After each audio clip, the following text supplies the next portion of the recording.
What you saw in that video is both beautiful and hopeful. It's a glimpse of young people becoming fully alive. But moments like that don't just happen automatically. In fact, throughout history, there have been times when places like this have all but disappeared. Let me take you back to the year 480. The Roman Empire has fallen. Aqueducts crumble. Libraries sit abandoned. Cities that were once filled with learning have grown dark. Education is collapsing. Violence is spreading. The world feels unmoored. Imagine being a parent at that time. Imagine looking at your own son, your own daughter, and wondering, what kind of world are they inheriting? However, into that chaos walks a young man named Benedict. He holds no office, no power. In fact, he's a relatively young man, about 20 years old. But he sees something clearly, that when a culture begins to collapse, the answer is not panic. The answer is to build. So Benedict withdraws into silence, he prays, and then he begins to build. But he doesn't build churches, he doesn't build armies, he doesn't build institutions. He builds communities. Communities where people pray, where they read and copy books, where they teach children to read and think, and where they cultivate virtue. Slowly, quietly, generation after generation, civilization is rebuilt. Centuries later, historians now look back to those 5th and 6th centuries and they say the monks saved civilization. Not with power, not with politics, but by building souls strong enough to carry the flame of culture forward. Now, ask yourself, what if we are living in a time like that again? Because, like Benedict, we too are living through a cultural earthquake. Across the country, young people are drifting away from the faith at alarming numbers. Surveys show that nearly half of young kids who are raised Catholic no longer identify as Catholic today. Let that sink in. Nearly half of the kids you've seen baptized or confirmed or receiving their sacraments no longer identify as Catholic today. We're losing half of them, many of whom will never return. At the same time, education has largely abandoned its oldest purpose. For over 2,000 years, education primarily aimed at cultivating virtue. That was the ultimate goal. Yet today, education is often reduced to job training, making money when you get older, or focused on skills, all of which are good in and of themselves, but it's been detached from wisdom, from virtue. Something fundamental has been lost. And now, at the very moment that these foundations have been weakened, we're entering the most dramatic technological revolution in human history. Artificial intelligence, as we now know, can write essays in seconds. It can compose symphonies. It can generate pseudo works of art. It can translate languages instantly and answer questions that once required years of study. Experts are telling us that AI will reshape every field: education, medicine, law, business, all within a single generation. We are living at the dawn of a revolution. Now, at Chesterton Academy, we're not anti-technology. Our goal is not to denigrate or shield our students from AI. Our goal is to prepare them to use it wisely. We're forming students who direct technology toward worthy ends, who are ready to lead in the age that is now unfolding. Because the future will not belong to those who rely on machines. It will belong to those who become more human, and that is exactly what we're doing here. Ask yourself, if Saint Benedict, that young man I told you about earlier, were living today, if he was facing these cultural earthquakes, what would he do? Would he give kids screens and teach students to outsource their thinking to algorithms? Would he train them to depend on machines, to do the hard work of reasoning and reflection and imagination? Or would he build communities where silence is possible and valued, where books are read slowly, where music is sung by human voices, and where students learn to think deeply and creatively? That is what we are building at Chesterton Academy of Orlando. We are building a new kind of monastery, not of monks, not of religious, but of young people formed in wisdom and faith. This kind of humanity does not form accidentally. It's intentional. It's cultivated. It grows when our students read Homer and they wrestle with honor and pride, when they perform Shakespeare and encounter ambition and love, when they journey with Dante, when they sit with Augustine and Aquinas. It forms when they step on a stage to perform Shakespeare, when they sing in a four-part harmony, when they draw and debate, when they defend an argument without ChatGPT whispering in their ear. It happens when students don't just consume culture, but create it. This is how young people become more fully human. This is how we form young people who cannot be replaced. In the age of artificial intelligence, the world will not need more people who merely operate machines. It will need men and women who are unmistakably, irreducibly human. And here's the beautiful part. We're building that here. This new monastery of the AI age is working.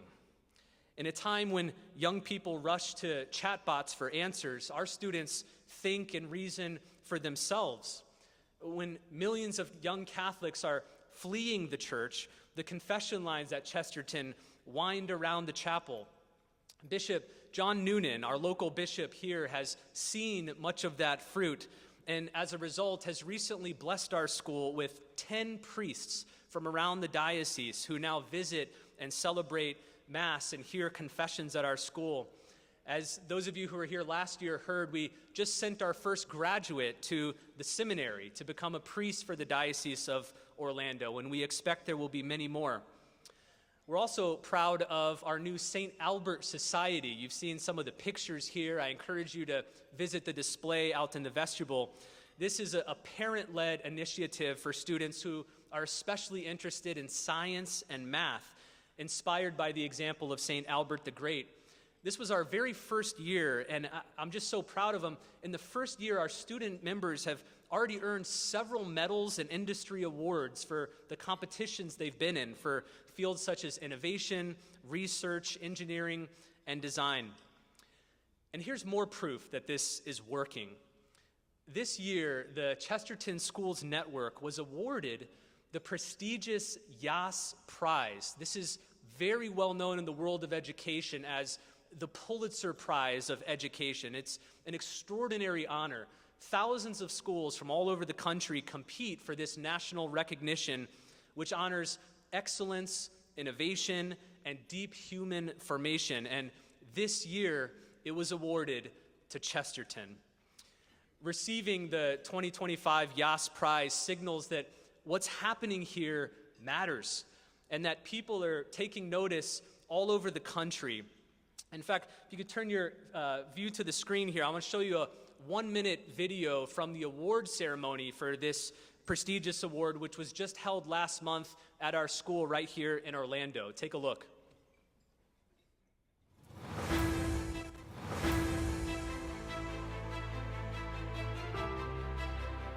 We are thrilled to host the national kickoff of the Yas Prize Roadshow for Opportunity here at Chesterton Academy of Orlando. I really fell in love with the curriculum. After all my years of teaching, I feel like I had finally found a curriculum that fit everything my heart wanted in the classroom and everything my heart wanted from my students. We might start a theology conversation in Latin, which we actually did today, which is okay, and it's encouraged. One of Chesterton's other most famous lines, "A dead thing goes with the stream, only a living thing can go against it." We are not going to transform education in this country by going along with the flow. Thank you. Thank you. A dead thing goes with the stream, only a living thing can go against it. We at Chesterton are not retreating from the world. We are raising young people to move it. In one of G.K. Chesterton's other famous lines, he said, "We do not want a church that will move with the world. We want a church that will move the world." The question is not whether change is coming. It is. The question is, who will shape it? Ask yourself, why did God place you here and now? Why did he arrange for you to live in Orlando right now at the dawn of the age of artificial intelligence? Christians do not believe in accidents. You are here at this time, in this place, for a reason. This is our Benedict moment. And Benedict moments don't come often. But when God gives you one, you build. 1,500 years ago, monks preserved civilization by building communities of faith and learning. And today, we're doing the same, starting with the teenagers entrusted to us. Over the next 10 years, here is our ambitious goal. We aim to graduate 500 fully formed young men and women, sending them out into the culture, along with 10 new priests. 500 graduates ready to serve the church and the world, and 10 new priests for the Diocese of Orlando, shepherds who will joyfully serve our church, all of our families right here for decades to come. That's the vision. 10 years, 500 graduates, 10 priests. At a time when machines are growing more powerful, we're doubling down on what makes us human. That's what we're building here. Not something flashy or trendy, but something human, something that will endure. This is our Benedict moment, and tonight we invite you to help us build it. Now, everything that you've seen already, everything you're about to see tonight, the classrooms alive with discussion, the stage filled with students, the chapel where our students kneel in prayer, none of it happens automatically. It only exists because people like you have chosen it. Unlike public schools, Chesterton receives no direct government funding. Unlike parochial schools, we receive no money from dioceses or parishes. And unlike elite prep schools, we have no massive endowment. We depend solely on you, our friends, our supporters. One of our core commitments at Chesterton is affordability. We want this type of education to be accessible to ordinary families, not just the wealthy. But that creates a gap between what it costs to educate each student and what families can afford to pay. This year, that total gap is $375,000, and that's our hope and our goal for tonight. Now, that's a big number, so let me explain why your individual gift matters so much.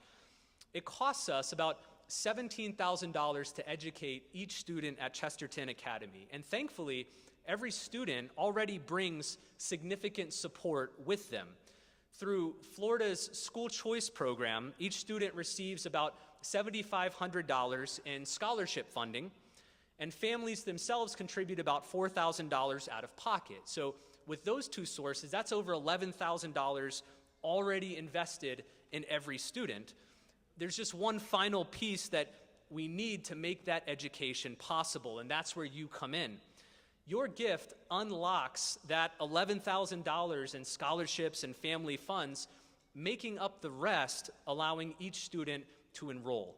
That's how your generosity multiplies its impact, because it unlocks these other funds for each potential student. Now, if we raise the full $375,000 tonight, we'll cover our operating deficit for next year and sustain everything that you've seen and heard. But if we exceed it, we're ready to move forward with 3 additional accelerator projects that will strengthen the future of our school. First is a permanent tabernacle for our chapel. Right now, we cannot reserve the Blessed Sacrament on campus, and that's partly because we don't have a proper home for the Eucharist. A beautiful, noble tabernacle will allow Christ's real presence to one day dwell in the center of our school, in our chapel, which is the true beating heart of everything we do. It's not hard to imagine the impact of having Christ sacramentally present every day in the school. A gift of $2,500 will provide a sturdy, secure, beautiful tabernacle for our school community. Second, a permanent altar. We currently celebrate Mass with a temporary altar on wheels, but with nearly a dozen priests coming throughout the year to celebrate Mass, we're ready for something lasting. We hope to purchase a beautiful, solid marble altar like this one on the screen, a permanent place to offer the sacrifice of the Mass for our students and faculty. A gift of $12,000 will provide a new altar of this kind, including shipping of the altar, which, as you can imagine, is a significant part of the cost. And third, a new school van. Formation does not only happen in the classrooms, it happens on the road, in shared experiences, and serving others, and encountering the wider world.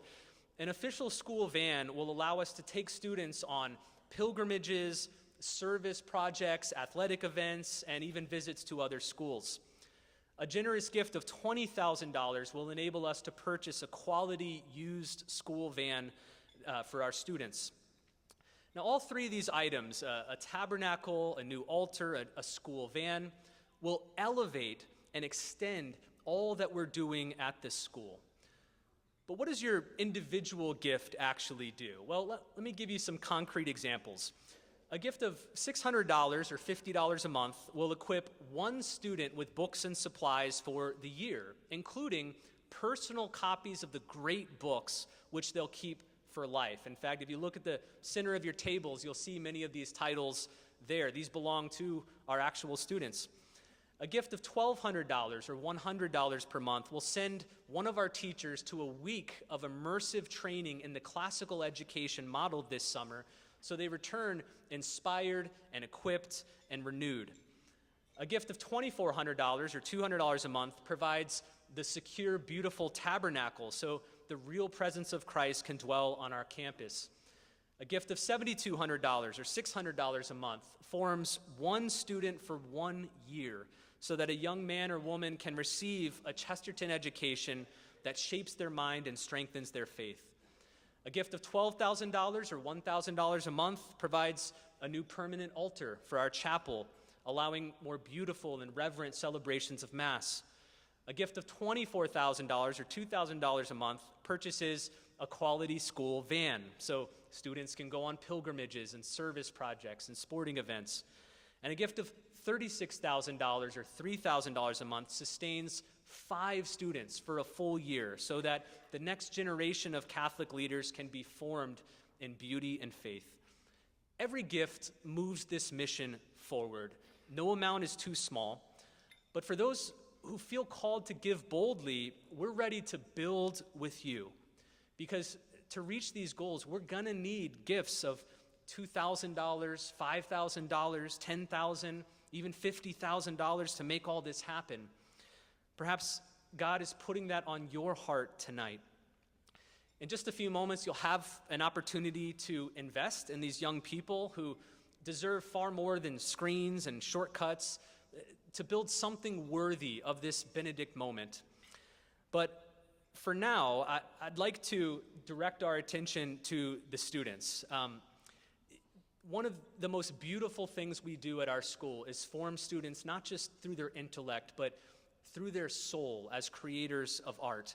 In a few minutes, you'll hear from some of the students here, and they'll share how they've been impacted. You'll also hear from our keynote speaker, Miss Emily de Rotstein. After that, I'll return and invite you to join us in this Benedict moment. But first, I'd like you to experience the heart of this school. 1,500 years ago, the monks rebuilt civilization, not only through books and learning, but through song. They sang beauty into a broken world, and that tradition continues here. At Chesterton, our students don't just consume culture, they create it. So under the direction of our choir director, Mr. Christian Keola, please join me in welcoming to the stage all of the students of Chesterton Academy of Orlando.